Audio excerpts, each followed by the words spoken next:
episódio do Fut Talks, o espaço do pensar estratégico do futebol. Nós, da Universidade do Futebol, todas as semanas trazemos um personagem, uma personagem que contribui para a transformação do futebol brasileiro. Então, se inscreva nos nossos canais para que você receba e acompanhe todo esse pensar estratégico. Hoje, com alegria, recebemos Amir Somogyi, que ele é sócio-diretor da Sports Value e com uma carreira também de muito interesse e atuação na América Latina e no pensar do futebol aqui e no mundo. Amir, muito bem-vindo ao nosso Fut Talks. Olá, Elô, Medina, os amigos da Universidade do Futebol. Para mim é um grande prazer, numa casa que eu tenho um carinho especial e pensamos, sempre alinhados, na questão estratégica, dos conceitos mais fundamentais para o futebol. Então, para mim, é uma honra e uma alegria estar aqui com vocês. Obrigada, Amir. Com tanto assunto, eu queria começar te pedindo para fazer uma retrospectiva rápida e um dia de hoje. Como está o futebol brasileiro desde que você começou a atuar? Um ponto que você vê de muito positivo, mas um ou mais pontos que você vê que a gente ainda tem que evoluir bastante. Bom, também estamos fazendo uma fotografia da pandemia, então é o pior cenário da história do futebol brasileiro em números financeiros. Mas a pandemia não é a única responsável. Por exemplo, os patrocínios dos clubes vêm caindo ano a ano, não porque tem crise econômica ou falta de dinheiro na economia, e sim por falta de conceitos de patrocínios mais modernos. O sócio-torcedor também caiu com a pandemia, caiu, mas o torcedor efetivo é muito maltratado. Então, quando a gente olha para os últimos 20 anos, a gente vê um aumento absurdo de dívidas, quer dizer, as dívidas hoje estão em mais de 10 bilhões, o faturamento num nível próximo a 2010, 2011, trazendo a valores presentes nesses valores. Então, a gente está vendo queda de receita, aumento de endividamento, e um ponto positivo é que, pela primeira vez, nós temos alguns bons exemplos, não de hoje, mas de alguns anos para cá. Então, você tem o Grêmio, que é um clube que estava quebrado financeiramente, hoje é uma solidez financeira invejável. Tem o Atlético Paranaense, que já vem de muito tempo, o Ceará, que é um baita de um exemplo legal, tivemos o Goiás, que é um clube bem menor e que se mantém equilibrado. Então, em contrapartida, temos Flamengo, que mesmo tendo boa gestão, fechou com mais de 100 milhões de prejuízo. E aí vemos essa fotografia repetida no Palmeiras, que seriam os dois gigantes econômicos do futebol brasileiro. Só que esses clubes, em dezembro, fecharam um balanço apostando em títulos que vieram em janeiro, em fevereiro. Então, eu no Twitter bati boca, entre aspas, com torcedores flamenguistas, que eles não aceitavam que eu falei que o Flamengo teve o maior prejuízo da sua história em 2020, que isso não é boa gestão. E que eles falaram que o Flamengo foi campeão.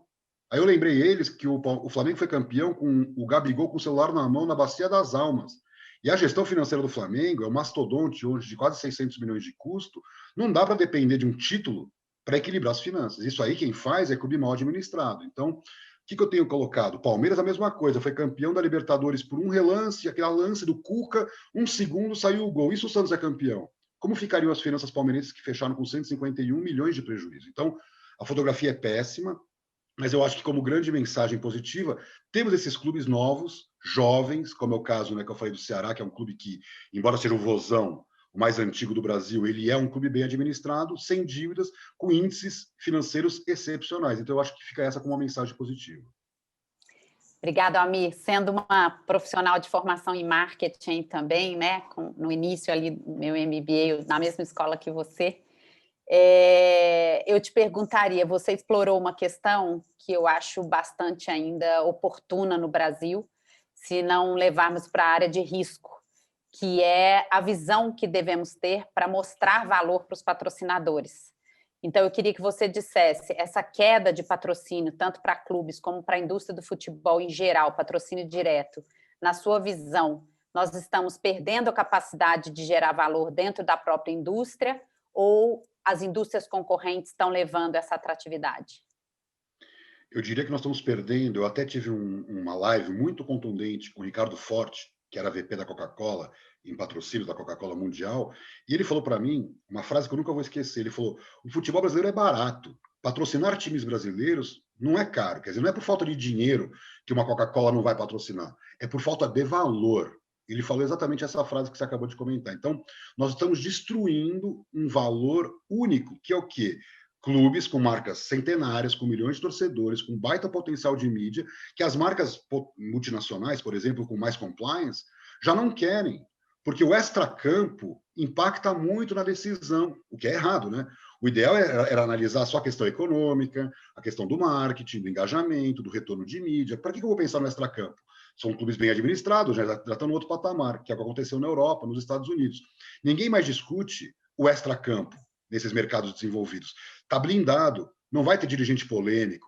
Claro que, eventualmente, um clube como o Barcelona vive, como teve o impeachment de um presidente, mas os clubes empresa têm que seguir regras de gestão corporativa. Então, ESG, que é o termo mais moderno para isso, governança, boa administração. Então, eu até publiquei hoje, um estudo em inglês para o mercado internacional, onde eu mostro algumas variáveis importantes que um clube de futebol tem que pensar na gestão, na transparência, na responsabilização de dirigentes, na relação com a sociedade. É bom lembrar que no Brasil, enquanto Argentina, México, Chile, Colômbia nem sonhavam em voltar ao futebol, nós voltamos ao futebol em junho, sendo o país com o maior número de mortes da região. Então, a gente não tem uma noção exata do papel que o futebol tem para a sociedade. Só que o patrocinador ele é reativo a esse tipo de atitude, tanto dirigente falando besteira na mídia, mas principalmente atitudes corporativas negativas dos clubes. Então, no final das contas, no final do dia, se o time estiver ganhando, ele até consegue atrair um patrocinador, mas esse patrocinador ele é um patrocinador de oportunidade,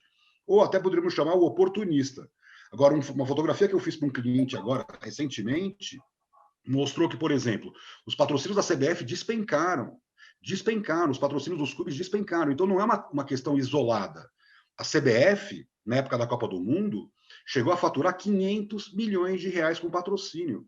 Hoje, o número está em 365 milhões. E só não cai mais porque se a Vivo sair, a Claro entra. Se a Nike sair, a Adidas entra. Se o Itaú sair, o Bradesco entra. Então, não é porque a CBF é boa gestora de marca. É por único e exclusivamente bloqueio da concorrência. Então, ainda está acontecendo isso, mas nós estamos vendo um movimento de saída de patrocinadores, porque, é claro, como Medina sempre falou, que a degradação ética, conceitual, profissional, em todos os sentidos do futebol, isso ia representar perdas de receitas em todas as frentes. Então, o torcedor começa a não apoiar porque já não respeita mais o gestor. Ele ama o clube, mas não respeita o gestor. Então, ele não é mais sócio torcedor, ele não compra mais produtos, ele vai se afastando. Então, essa, entre aspas, sujeirada, né, que fica em torno da má gestão, acaba afetando não só o patrocinador, que seria a primeira questão, mas o que mais me assusta são estudos mostrando que o jovem de 16 anos, 20 anos, que é ativista digital, que espera das marcas muito mais do que a geração millennial ou a geração X, esse garoto de 18 anos não aceita mais manipulação de VAR, controle da informação, falta de transparência. Então, o que está acontecendo? 40% dos jovens da geração Z não querem mais saber de futebol, porque acham monótono, mas também porque os valores éticos que eles representam não estão batendo mais com o futebol mundial, não só brasileiro. Mundial, diga-se, por exemplo, o que aconteceu na Superliga, uma coisa completamente fora da realidade em termos de transparência. Eu vou passar para a Medina, mas eu preciso só explorar uma notícia que eu, pelo menos, recebi hoje e que já vinha me chamando a atenção, que é a postura do Neymar.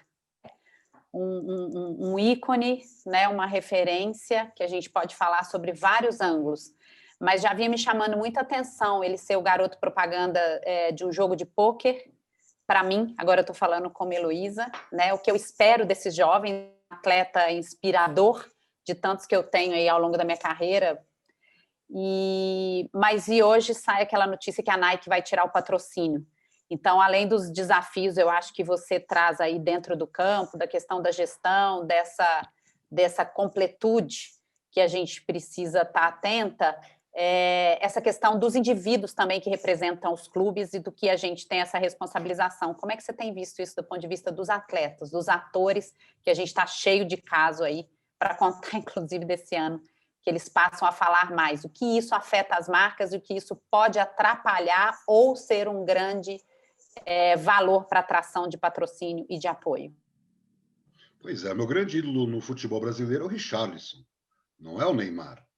Quer dizer, esse é o cara que eu respeito, que eu admiro. Se eu tiver uma marca patrocinadora e me perguntar qual é o influencer hoje que faz a cabeça do jovem no futebol com ideias modernas, oxigenadas e contemporâneas. Richarlison. Ah, mas ele joga no Everton, o outro joga lá no PSG, vai ser campeão da França. Não importa.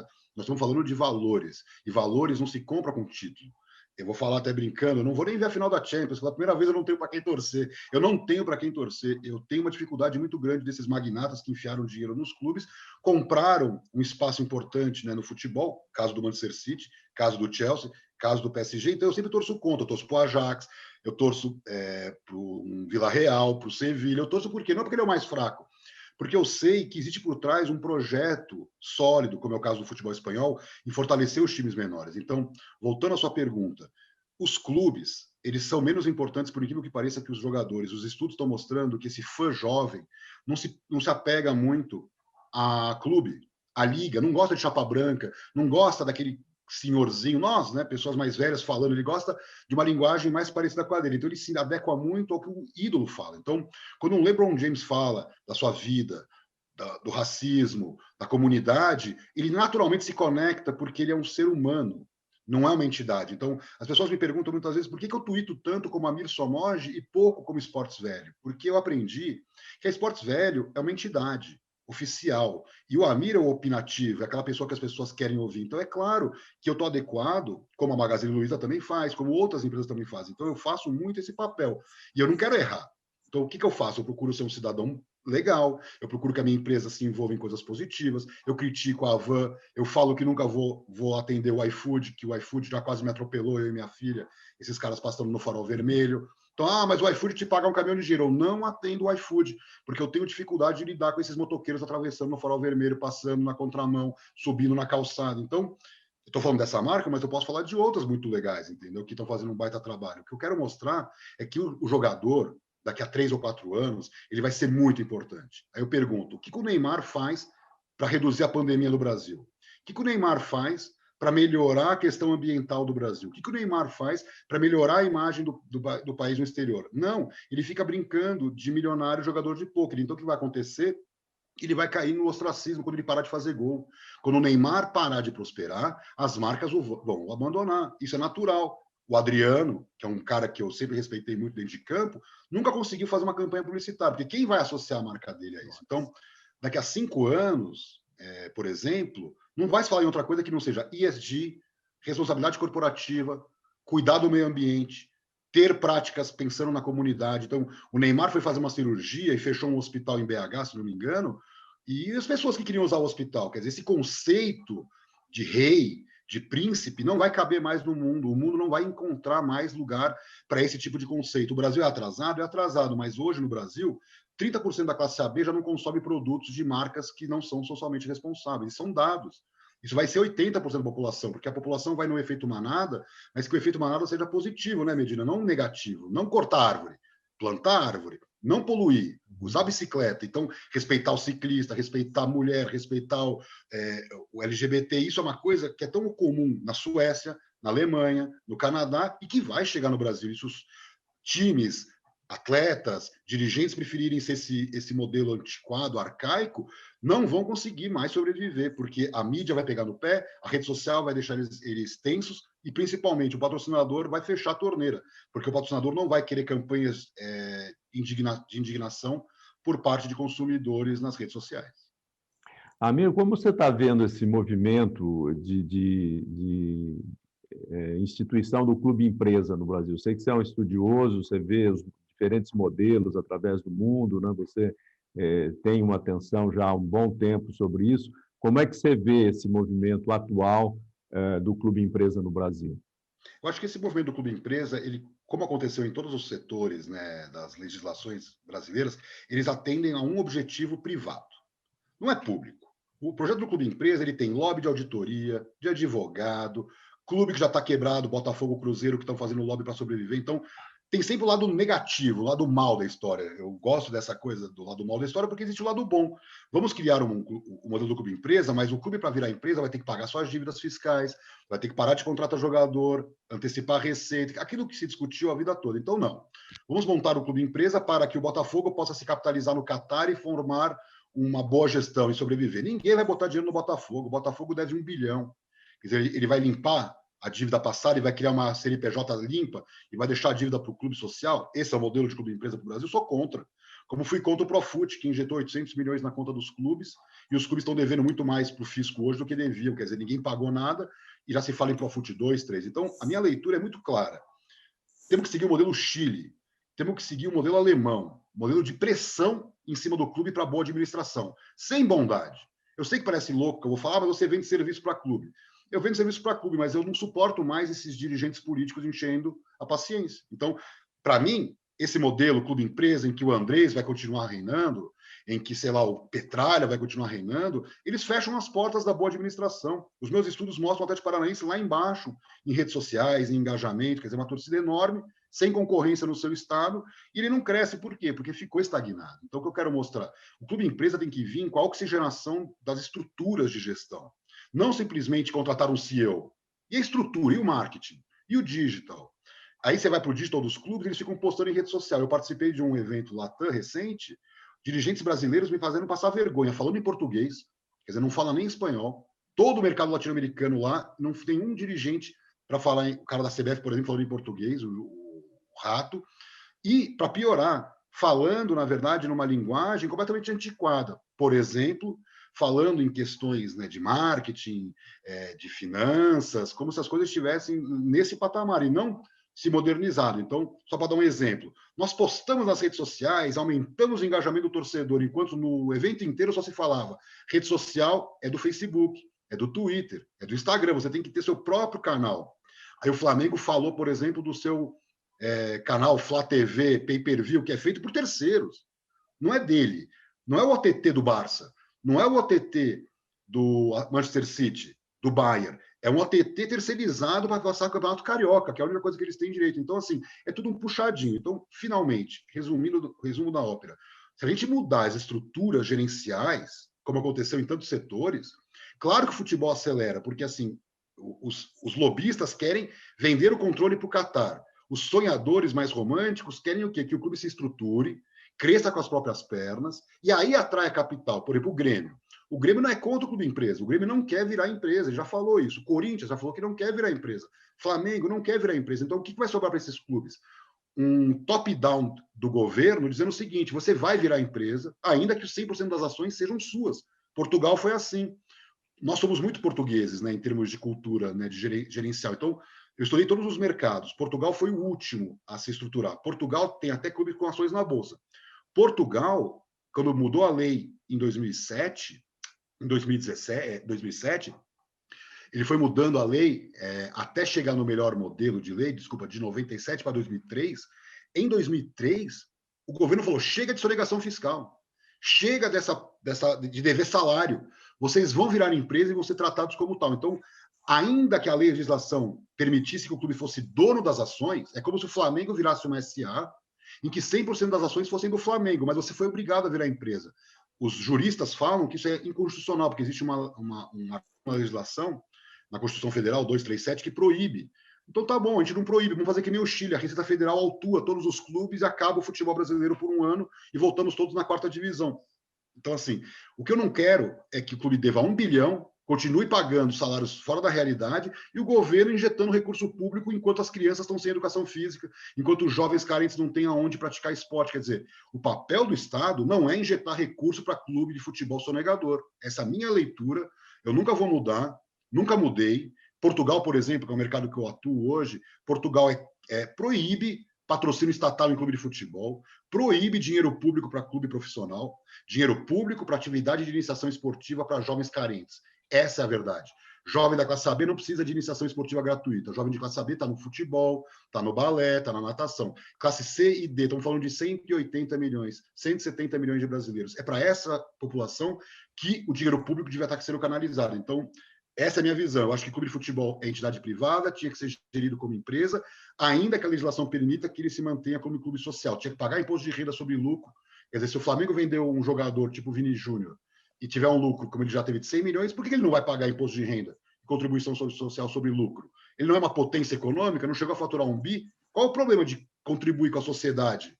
Qual é o problema? Por que quer ficar isento, né? Estou falando do Flamengo, que é o clube mais rico do Brasil. Palmeiras, A mesma coisa. Por que não vai pagar imposto quando vende um jogador? Por que é isento?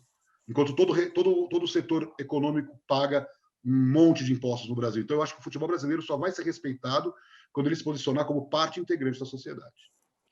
O Amir, a sua contribuição me suscita a primeira inspiração, que é o quarto princípio da governança corporativa, que fala de equidade, né? A grande questão é essa equidade, não é ser mais ou menos competitivo. Se toda a indústria está num patamar, nós partimos do princípio de equidade, né? Tratar os iguais, e essas discrepâncias não ajudam. E o segundo, lembra uma coisa que a gente discute muito aqui na universidade, nos nossos cursos, que vem a trazer a reflexão da grande diferença entre diferença de controle acionário, que você acaba de oferecer, né, esse modelo, você vira empresa e tem o controle das ações, do que as pessoas confundem, que é a própria profissionalização, que ela não precisa de lei nenhuma, e você começou citando alguns clubes, né? Ela não precisa de lei nenhuma para você estar falando de profissionalização, de todos os bons princípios de estratégia, gestão, de princípios técnicos, de boa governança, de compliance, né? Ela não depende de nenhuma lei. Nesse sentido, tem alguns instrumentos, eu gosto muito de uma frase que já cito, que você gosta de SD, eu também, né? A gente da universidade, nosso grande propósito é mudar o futebol para transformar a sociedade, e a nossa visão é essa sociedade transformada a partir de um futebol ético, inclusivo e sustentável. Então, isso nos é muito caro. E na frase que nos norteia também, que é aquela provocação de Pavan Sudh, que ele é o presidente do WWF, onde eu sou conselheira, que diz: as mudanças acontecem por 3 Ds: design, decreto ou desgraça. E no design é o estratégico, né? Mas aqui eu queria falar de uma das coisas de decreto, que na realidade é uma norma, que é o fair play financeiro. Fiz todo esse rodeio para te perguntar o seguinte: nessa questão de evoluirmos, nós pelo menos acreditamos que coisas vão evoluir nos 3 Ds. E falando agora do decreto ou da norma, o que você acha do fair play financeiro e como ele, bem aplicado, ele pode ajudar nessa transformação do futebol, nessa indústria que a gente sonha junto? Perfeito. Eu acho que o fair play financeiro é o modelo regulatório de liga. Então, primeiro, a gente não consegue fazer isso no Brasil do jeito que está. Puxadinho. Federação Paulista tem um, não funciona. CBF tem um que nunca vai sair do papel. Agora, com a pandemia, tá dando uma trégua, né? Os clubes estão podendo fazer o que bem entender. Então, só vai funcionar na liga. Porque, por exemplo, a Bundesliga não é porque tem pandemia que ela liberou geral. A Premier League não é porque tem pandemia que liberou geral. Ela está emprestando dinheiro, tem clube lá que está quebrado, clubes que gastaram muito, especialmente na Inglaterra, porque o dinheiro da TV é muito alto, então eles entraram gastando muito e veio a pandemia. O fair play financeiro só funciona se for no modelo liga. Por que eu estou falando isso? Porque hoje tem essa história que o Rogério Caboclo sai, não sai, então está na mão do presidente da CBF, se ele vai botar no corpo da lei, que vai ter punição esportiva se o cara, por exemplo, não pagar salários em dia, ou se ele dever, ou se ele sonegar imposto de renda. Porque as pessoas falam, o clube não paga imposto. Não, desculpa. Sobre folha, tem que recolher INSS, tem que recolher imposto de renda, eles não recolhem. Então, vou pensar quem está nos ouvindo. Você tem lá seu olerite, o seu empregador descontou na fonte para pagar os impostos. Ele fica com aquele dinheiro, isso é crime. E os dirigentes fazem isso todos os dias, como modelo de gestão, como ferramenta de gestão. Eu só nego imposto para poder pagar o salário em dia. E eles vão dizer isso na televisão, eles falam isso. Agora eles pararam porque eles têm medo de ser preso, mas eles falavam até pouco tempo, olha, eu só neguei mesmo porque eu queria ser campeão. Isso é inaceitável. E para piorar, temos um cenário europeu que acabou sendo impactado aqui no Brasil, que é o dinheiro de patrocinador amigo. Então, por exemplo, como eu driblo o fair play financeiro da UEFA? O PSG faz isso todos os dias. O PSG tinha um contrato com a Qatar Tourism Authority de 150 milhões de euros. Fizeram uma análise sobre esse patrocínio devia ser de 2 milhões de euros. Um patrocínio institucional de uma entidade turística. Onde o PSG está? Entre os 4 melhores da Europa. O Manchester City tem o maior naming rights inflado do futebol europeu. O seu patrocinador de camisa, que é ligado à família do Sheik, dono do clube, injeta recursos. Então, assim, o fair play financeiro na Europa, que deu resultado, só deu resultado, primeiro, por conta desses patrocínios inflados, senão não teria dado, porque são clubes devedores e com grande déficit, então eles acabam tendo uma inflada nos números. Eu tenho todas as análises, para vocês terem uma ideia, o PSG faturava antes da compra 38 milhões de euros em marketing. Hoje, estava faturando mais que o Bayern de Munique, 360 milhões, agora com a pandemia eles caíram. Quer dizer, eles aumentaram mais do que o Bayern de Munique o seu faturamento com marketing. Aí essa receita de marketing, na hora que você faz a conta do fair play financeiro, está de acordo. Então, essa é uma questão. E a outra, a venda de jogador. O Chelsea, por exemplo, vende muito jogador. O próprio PSG comprou muito jogador, o Manchester City comprou muito jogador. Então, essa compra e venda de atletas, o cara fica vendendo atleta para cobrir o déficit. Então, de novo, ele pode, o mecanismo permite, mas você deveria olhar para a receita operacional versus despesa operacional e não a última linha do balanço tentando esconder. Não, vamos pegar e vamos fazer com que eles façam isso. Aí vamos trazer para o Brasil. Fiz um trabalho para um cliente agora, mostrei como calcular o fair value dos patrocínios de camisa do Brasil. Aí mostrei o Palmeiras. A Crefisa paga 81 milhões de reais para o Palmeiras. Sabe qual é o valor fair value que eu cheguei para esse patrocínio de 81 milhões? 27 milhões de reais. Que era mais ou menos o que a Samsung pagava para o Palmeiras antes da Fiat entrar e inflacionar. Corinthians está faturando 17 milhões de reais com a Neoquímica na camisa. Faturava 29 milhões na época da Caixa, trazido a inflação. Como que o Palmeiras saiu de um patrocínio de 20 para 80? Isso aí desequilibra. O Palmeiras jamais seria campeão se não tivesse a Crefisa. Com todo o respeito a quem é palmeirense e fica bravo comigo, eu já fui na televisão, eu sou inimigo número 1 dos palmeirenses por isso, mas assim, o Palmeiras tem uma gestão de recursos que outros clubes não têm. Então, assim, se for para os Estados Unidos, NBA, NFL, que tem salary cap, imagina se todos os magnatas que têm patrimônio de mais de 10 bi resolvessem ajudar seus clubes. Seria uma loucura. Então, o esporte, ele depende dessa visão de indústria. Então, a complementariedade, quer dizer, Flamengo depende do Vasco, Corinthians do Palmeiras, Santos do São Paulo. Então, essa visão complementar, que não existe nos setores econômicos tradicionais.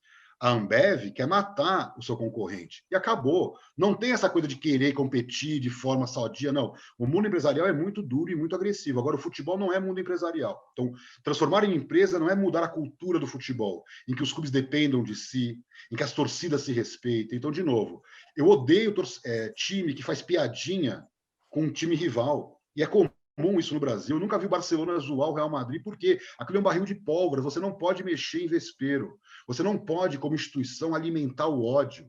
Então, o fair play passa também pelo respeito do adversário. Quando eu vejo o Real Madrid parabenizando o Barça no Twitter ou vice-versa, é claro que eles se odeiam.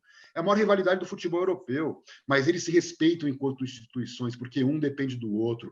A La Liga sentou com eles e falou: ou a gente muda ou a gente morre. E hoje a La Liga, a segunda liga, está colando na Premier League até em audiências globais. Quer dizer, nós estamos falando de uma construção de marketing que passa pelo fair play, porque o equilíbrio entre as equipes vai fazer com que a melhor vença, né? E voltamos ao futebol. O que nós queremos aqui é um futebol competitivo, limpo, ético e que respeite o adversário. Então, piadinha, deixa para o torcedor. É claro que o humor é legal.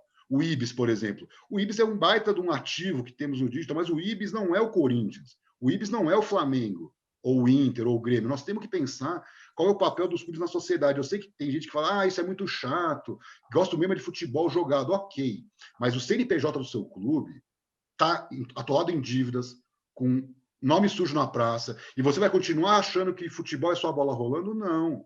Por isso nós estamos falando bem do Ceará, do Grêmio. Nós queremos isso, né? Nós queremos esses bons exemplos, como grande maioria.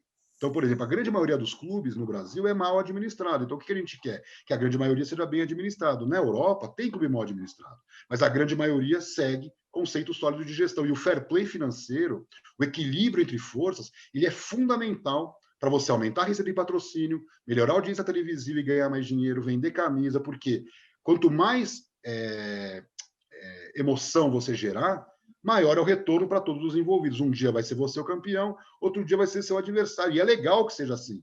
Se o Flamengo for campeão todo ano, como o Bayern de Munique é na Alemanha, acabou o futebol brasileiro. Eu gostaria de agradecer a sua presença em nome da universidade, seus pensamentos, suas reflexões, suas provocações, né? Mas gostaria de terminar te perguntando, né? Porque eu acho que todos nós, apesar de tudo que a gente reflete, de tudo que a gente traz, de tudo que a gente abre desse espaço para as reflexões, para as críticas, eu gostaria de terminar te perguntando, como sua mensagem final, hoje o Amir Somogy tem 3 elementos para transformar esse futebol, não entendendo que isso são balas de prata, mas assim, para a gente evoluir.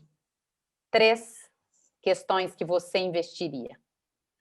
Ética, mais do que qualquer outra coisa. Então, assim, se o cara provar que não é ético, tira ele do jogo. É o que eu estou falando aqui de grandes empresas que estão sendo pouco éticas, pouco verdadeiras em relação a isso. Então, a primeira questão é a questão ética. A segunda questão é conceito. Nós temos que parar de criar conceito. Não existe. O brasileiro não é bom de criar conceito. O Brasil não sabe criar conceito. Estou falando do futebol. Nós temos que entender o que está acontecendo lá fora, tropicalizar. Um bom exemplo, a Copa do Nordeste. Mas vamos lá, a Copa do Nordeste fatura quanto? Claro que é um baita case, mas ela não é importante economicamente ainda. Então, a gente não pode se prender a um bom modelinho e não replicar ele para os grandes modelos, que é o Campeonato Brasileiro, que é a Copa do Brasil, que é a remodelação do calendário. Então, para mim, essa é a segunda questão. E a terceira e mais importante de tudo é humildade. O que falta ao brasileiro é humildade. Vou dar um exemplo do que eu vivi. Eu montei um grupo, nesse evento Latam, que eu tenho bastante penetração, tinham 1.100 pessoas, tinham muitos brasileiros. Eu marquei todos os brasileiros num grupo e falei, em espanhol, brasileiros, vamos nos integrar com o mercado latino-americano. Sabe quantos brasileiros foram nesse grupo? Eu marquei todos. Nomes importantes do mercado. Gente graúda, gente que estava lá, ou pagando, ou que foi... Nenhum brasileiro participou. E todos os chilenos, colombianos, uruguaios, mexicanos, todos batendo papo comigo, querendo entender mais como é que é o Brasil, como é que é. Eles estão ávidos, mas nós somos arrogantes. Nós não falamos espanhol. Por exemplo, as pessoas me perguntam, por que você faz podcast em espanhol e não faz podcast, por exemplo, em português, que é a sua língua de origem? Eu falo, porque se eu falar em português, eu falo para 200 milhões. Se eu falar em espanhol, eu falo para 650 milhões. É matemático. Então, se o brasileiro quiser acompanhar esportes velhos internacionalmente, vai ter que falar em espanhol, ou entender um pouco de espanhol. Então, o que eu estou falando sobre isso? Porque hoje o Brasil é uma ilha e eles não se envolvem com a gente, eles nem gostam muito da gente. Eu recebi um e-mail agora, por conta do idioma, o Brasil está fora, não foi convidado. O Uruguai está lá, Chile está lá, Peru está lá. Por quê? Porque eles já perceberam, eu não entendo o que esses caras falam. Entendeu? O diretor de marketing da CBF pode falar um monte de coisa, mas 90% da audiência não entende, ele não é na portonhol. Ele falou em português. Entendeu? Então, assim, se a entidade que tem 900 milhões de reais não tem um diretor de marketing que fala espanhol para representar o Brasil, melhor que não vá. Entendeu? Porque ninguém falou em português lá. Ele foi o único. Todo mundo se esforçou. Até o gerente de marketing do Flamengo falou bem em espanhol. E ele não. Então, assim, estou pegando no pé por quê? Porque basta um mês na Argentina, estudar um mês de espanhol e voltar, você está falando fluente. Ninguém está exigindo que ele seja um hispanohablante catedrático. Mas, assim, um pouco de humildade não faz mal a ninguém. Então, eu acho que, assim, ética, profissionalismo efetivo e humildade é o que nos falta. Porque, assim, se falta dinheiro na Argentina, ou se falta dinheiro na Colômbia ou no México, não falta conceito. E a gente tem dinheiro e falta conceito. Então, nós estamos aqui discutindo exatamente o nosso ponto mais frágil, que não é a falta de recurso, é a falta de conceito. Então, para mim, essa é uma das coisas que mais me empolga nas reuniões que eu faço no exterior, que as pessoas me entendem. Eu falo em inglês, as pessoas me entendem. Eu falo em espanhol, as pessoas me entendem. Estou há 20 anos falando em português e criando inimizades, porque eu critico, porque eu pego no pé, porque eu estou acostumado a lidar com alemão, inglês, francês, argentino, uruguaio, e tenho dificuldade de lidar com brasileiro. Então, o que eu faço? 90% dos meus dias é em reuniões internacionais. Por quê? O câmbio é favorável, lógico, mas principalmente eu me sinto muito mais à vontade com os estrangeiros, que são muito mais ligados a conceitos universais de gestão do que nós brasileiros na terra da jabuticaba. Então, para mim, o futebol brasileiro é reflexo, infelizmente, desse invencionismo da jabuticaba brasileira que nos levou para esse buraco financeiro. Bom, Amir, assunto não falta, né? Temos coisa para discutir aí que não acaba mais. Mas esse é o formato que a gente escolheu e, infelizmente, a gente está chegando aí no final. Queria te agradecer muito pela tua disponibilidade em participar e botar suas opiniões de forma sempre claras, transparentes, né? Como tem sido ao longo da tua carreira, né? Só agradecer mais uma vez você pela sua participação e deixo aí as palavras finais para você. Eu não tenho palavras, eu quero agradecer. Eu fico triste, História Medina, porque você, como homem de visão, já tinha alertado sobre a deteriorização do futebol como produto, como elemento social, como falta de ética, né, de profissionalismo e também de caráter mesmo, né, do modelo que foi escolhido. E aí o que está acontecendo? Nós chegamos à pandemia, os clubes completamente desconectados da realidade. Então, a mensagem que fica para mim é que nós estamos aqui vivendo um drama que outros mercados também vivem, a questão econômica. Mas, por exemplo, vou dar um exemplo do Atlético Nacional da Colômbia, que é um clube que eu amo. O Atlético Nacional da Colômbia, no auge da pandemia, emprestou o ônibus da delegação para que profissionais da saúde pudessem usá-lo. Ah, mas ele resolveu o problema da pandemia? Claro que não. Mas ele simbolicamente deu o elemento máximo, que é o ônibus da equipe principal, para que funcionários da saúde pudessem usá-lo, não contaminando a população. Então, de novo, às vezes a simbologia é mais importante do que o volume de impacto. E é isso que o Medina sempre falou. O clube tem que entender isso. E ele não entendeu, nenhum quase, praticamente. Então, o que me desespera, enquanto eu falo com o Real Betis, falando em sustentabilidade, os clubes aqui forçando a volta do público aos estádios. Quer dizer, então, sem vacinação, né? Sem nenhuma garantia de saúde e preservando a saúde da população. Então, de novo, eu acho que o que o Medina falou há 10 anos não aconteceu por acaso, mas poderia ter sido evitado se tivessem mudado a CBF naquele período, se tivessem ouvido os especialistas de que os clubes estavam indo para um caminho sem volta da desconexão com a sociedade, porque, assim, não é aquela garotada do Twitter que é a sociedade é 40% de brasileiro que não gosta mais de futebol. Entendeu? Essa é a sociedade. Somente 60% dos brasileiros falam que gostam de futebol, 40% não gostam. Então, isso foi um estrago que não vai ter retorno, porque cada vez mais pessoas vão ver mais Netflix, mais Prime, do que futebol. Obrigado, Amir. Obrigada, Amir.